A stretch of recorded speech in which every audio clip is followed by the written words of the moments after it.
වර්තමානයේ සමාජ මාධ්‍ය සහ රූපවාහිනී නාලිකාවල විකාශනය වන ප්‍රවෘත්තිවල ඔබ වැඩිපුරම දකිනව ඇති ලංකාවේ නොයෙක් ප්‍රදේශවල සිදුවන මිනීමැරීම්. ඒ වගේම ඔබට මතක ඇති මම මගේ කලින් වීඩියෝවලදී ඔබත් එක්ක කතා කරා පෞරුෂ අක්‍රමිකතාවයන් ගැන. ඉතින් මෙන්න මේ මිනීමැරීම කියන සමාජ විරෝධී ක්‍රියාවත් පෞරුෂ අක්‍රමිකතාවයක් ගණයට වැටෙනවා. මම අද ඔයාලත් එක්ක කතා කරන්නේ සමාජ විරෝධී පෞරුෂ අක්‍රමිකතාවයන් ගැන. මොකක්ද මේ සමාජ විරෝධී පෞරුෂ අක්‍රමිකතාවය කියලා කියන්නේ? සමාජ විරෝධී පෞරුෂ අක්‍රමිකතාවය කියලා කියන්නේ පුද්ගලයෙක් සතු සමාජයට අහිතකර ලෙස බලපාන හැසිරීම. ඒ කියන්නේ මිනීමැරීම්, මංකොල්ලකෑම්, ස්ත්‍රී දූෂණ, ළමා අපයෝජන, දාම ඝාතනයන් වගේ දේවල් තමයි සමාජ විරෝධී පෞරුෂ අක්‍රමිකතාවයන් ගණයට වැටෙන්නේ. ඉතින් මම ඔබට කලින් කිව්වා වගේම ලංකාවේ මේ වෙනකොට මිනීමැරීම්, ස්ත්‍රී දූෂණ, ළමා අපයෝජනයන් වගේ දේවල් වැඩි වශයෙන් අපට අහන්න දකින්න ලැබෙනවා. සමාජ විරෝධී පෞරුෂ අක්‍රමිකතාවයේ තියෙන පුද්ගලයන් දැඩි ලෙස සමාජ නීති රීති උල්ලංඝනය කරනවා. කොයිතරම් වැරදි කරත් ඒ වැරදිවලට කොච්චර දඬුවම් ලැබුවත් මේගොල්ලෝ නැවත නැවතත් ඒ වැරැද්දම කරන්න පෙළඹෙනවා. අනිත් අයගේ හැඟීම් ගැන අනිත් අයට දැනෙන්නේ කොහොමද? අනිත් අයගේ වේදනාව මොන වගේද කියලා මේ අයට කිසිම අවබෝධයක් නැහැ. ඒ වගේම තමන් කරන වැරැද්ද ගැන පසුතැවීමකුත් මේ අය තුළ ඇති වෙන්නේ නැහැ. සමහර පුද්ගලයන්ගේ මූණේ හැඟීම් විරහිතයි. විශේෂයෙන්ම මිනීමැරීම් කරන පුද්ගලයන්ගේ, අනුක්‍රමික ඝාතකයන්ගේ මුහුණවල හැඟීම් විරහිතයි. මේක සාපේක්ෂ වෙන්නත් පුළුවන්. නමුත් මෙන්න මේ ලක්ෂණය දකින්න පුළුවන් සමාජ විරෝධී පෞරුෂ අක්‍රමිකතාවයේ තියෙන පුද්ගලයන්ගේ. මේ පෞරුෂ අක්‍රමිකතාවය ඇතිවෙන්න බලපාන හේතු මොනවද? විශේෂයෙන්ම පුද්ගලයේ කුඩා කාලයේදී තමන් හැදී වැඩෙන පරිසරය. තමන් හැදී වැඩෙන පරිසරේ දෙමාපියන්ගෙන් තමන් ගැන තියෙන ආදරය ගිලිහුණාම, අවධානය ගිලිහුණාම, ඒ වගේම නිතරම දරුවට තාඩන පීඩන කරනකොට දරුවා කුඩා කාලයේදී අපයෝජනීය වෙලා තියෙනවා. මෙන්න මේ අපයෝජනයන් වගේ දේවල් විශේෂයෙන්ම තදින්ම මෙන්න මේ අක්‍රමිකතාවය ඇති වෙන්න බලපානවා. අපයෝජනය කිව්වහම වාචික අපයෝජනය, ශාරීරික අපයෝජනය, ලිංගික අපයෝජනය වගේ දේවල් විශේෂ වෙනවා. ඒ වගේම ප්‍රවේණියත් මේ සඳහා වැදගත් වෙනවා. දරුවන්ට දෙමාපියන්ගෙන් ලැබෙන්න ඕන ආදරය, සෙනෙහස අඩු වුණාම, අවධානය අඩු වුණාම මේ තත්ත්වය ඇති වෙන්න පුළුවන්. විශේෂයෙන්ම දරුවෙක් කුඩා කාලයේ තමන් හැදී වැඩෙන පරිසරයේ යම්කිසි සමාජ විරෝධී ක්‍රියාවන් සිද්ධ වෙනවා නම්, දරුවා දැනුවත්ව හෝ දරුවාට පේන්න හෝ සමාජ විරෝධී ක්‍රියාවන් සිද්ධ වෙනවා නම් දරුවාත් මේ දේවල් වලට පෙළඹෙන්න පුළුවන්. ඒ වගේම මත්ද්‍රව්‍ය වලට ඇබ්බැහිවීම. මත්ද්‍රව්‍ය වලට ඇබ්බැහිවීමත් මේ තත්ත්වයට ඉතාමත් තදින් බලපාන්න පුළුවන්. ඒ වගේම තවත් එක ජීව විද්‍යාත්මක හේතුවක් තියෙනවා. ඒ තමයි මොළයේ තියෙන සෙරොටොනික් ප්‍රමාණය වෙනස් වීම මේ තත්ත්වයට බලපාන්න පුළුවන්.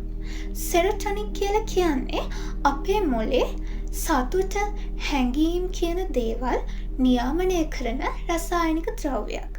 මෙන්න මේ රසායනික ද්‍රව්‍යයේ විවිධ වෙනස්කම් ඇති වුණාම මෙන්න මේ තත්ත්වය ඇති වෙන්න පුළුවන්. මේක එක ජීව විද්‍යාත්මක හේතුවක්. මේ තත්ත්වය හැඟීම් සහ හැසිරීම් පිළිබඳ ආබාධයක්. ඉතින් විශේෂයෙන්ම මම ඔබට මතක් කරන්න ඕන මේ සමාජ විරෝධී පෞරුෂ අක්‍රමිකතාවයේ මූලිකම රෝග ලක්ෂණ අපිට දකින්න පුළුවන් වෙන්නේ අවුරුදු 15ට පෙර. අවුරුදු 15ට පෙර සමහර දරුවන් තුළ ඉතාමත් අකීකරු හැසිරීම් දකින්න පුළුවන්. දරුවෝ වුණාම අකීකරු වෙන්න පුළුවන්. දඟලන්න පුළුවන්. ඒක හරිම ස්වභාවිකයි කියලා වැඩිහිටියෝ කියනවා. ඔව් ඒක ස්වභාවික වෙන්න පුළුවන්. නමුත් සමහර දරුවෝ ඉන්නවා ඒ දරුවෝ සොරකම් කරනවා. බොරු කියනවා. මෙන්න මෙතෙන්දී ඔබ ටිකක් සැලකිලිමත් වෙන්න. දිගින් දිගටම දරුවෙක් හොරකම් කරනවා නම් මේ තත්ත්වය මාස 6කට අධිකව මේ තත්ත්වය දකින්න තියෙනවා නම් ඒ වගේම තමන්ගේ දරුවා නිතරම තවත් කෙනෙක්ට හිංසා කරනවා නම් තුවාල කරනවා නම් රණ්ඩු කරනවා නම් ඔබ වහාම උපදේශකවරයෙක් වෙත ඔබේ දරුවා යොමු කරන්න. ඒ වගේම මෙන්න මේ තත්ත්වය ඉස්සෙල්ලම ආරම්භ වෙන්නේ සත්ත්ව හිංසනයෙන්. සත්ත්ව හිංසනයෙන් සහ ගිනි තැබීම් වලින් තමයි මේ තත්ත්වය ආරම්භ වෙන්න පටන් ගන්නෙ. මෙන්න මේ තත්ත්වයේදී විශේෂයෙන්ම අපිට දකින්න පුළුවන් දරුවෙක් තමන්ගේ නිවසේ ඉන්න සුරතල් සතෙක් කියමු. මේ සුරතල් සතා බල්ලෙක් වෙන්න පුළුවන්, පූසෙක් වෙන්න පුළුවන්. ඒ සත්තුන්ට හිංසා කරන්න පුළුවන්, මරන්න පුළුවන්, අතපය ගලවන්න පුළුවන්. මේ තත්ත්වය ඔබේ දරුවා තුළ දිගින් දිගටම තියෙනවා නම් ඔබ අනිවාර්යෙන්ම සැලකිලිමත් වෙන්න. සමහර දරුවෝ ඉතාමත් පුංචි දේවල් පැන්සලක් වෙන්න පුළුවන්, මකනයක් වෙන්න පුළුවන් ඉස්කෝලෙන් සොරකම් කරගෙන එනවා. එතකොට දෙමාපියෝ මේක නොසලකා හරිනවා. මේක වැරදිලා ගේන්න නැති.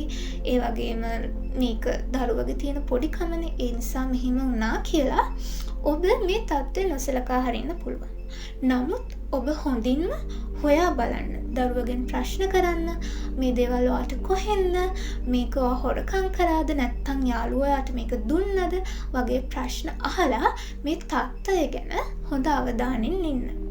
වයස අවුරුදු 20ත් 40ත් අතර මේ තත්ත්වය වැඩි වශයෙන් දකින්න පුළුවන් කියලා අධ්‍යයන වාර්තාවලින් ඔප්පු වෙලා තියෙනවා. සමාජ විරෝධී පෞරුෂ අක්‍රමිකතාවය සුව කරන්න පුළුවන්ද? ඔව්. සැලකිය යුතු මට්ටමකින් සුව කරන්න පුළුවන්. ඒ සඳහා ආවේග පාලනය කරන ඖෂධ ප්‍රතිකාර සහ මානසික ප්‍රතිකාර තියෙනවා. වඩා වැදගත්ම දේ මේ තත්ත්වය පුද්ගලයෙක්ගේ කුඩා කාලයේදීම හඳුනගන්න එක. කුඩා කාලයේදීම අඳුරගෙන දරුවා උපදේශනයට යොමු කරලා ඒ වගේම මනෝචිකිත්සනයට යොමු කරාට පස්සේ මේ තත්ත්වය වළක්ව ගන්න පුළුවන්. ඉතින් ඔබට තේරෙනවද දරුවා කියන සම්පත කොයිතරම් වටිනවද කියලා? අපි දරුවන්ගේ මානසික සෞඛ්‍ය ආරක්ෂා කරන්න ඕන ඇයි? මෙන්න මේ වගේ පෞරුෂ අක්‍රමිකතාවයන් ඇති වෙලා සමාජය විනාශ කරන, සමාජයට අහිතකර බලපෑම් ඇති කරන පුරවැසියන් බිහි වෙන්න කලින් අපි කුඩා කාලයේදීම මේ තත්ත්වයන් අඳුරගෙන මේ සඳහා පිළියම් සෙවිය යුතුයි. ඉතින් අද මම ඔබත් එක්ක කතා කරේ සමාජ විරෝධී පෞරුෂ අක්‍රමිකතාවය ගැන. සමාජ විරෝධී පෞරුෂ අක්‍රමිකතාවයක් කියන්නේ මොකක්ද?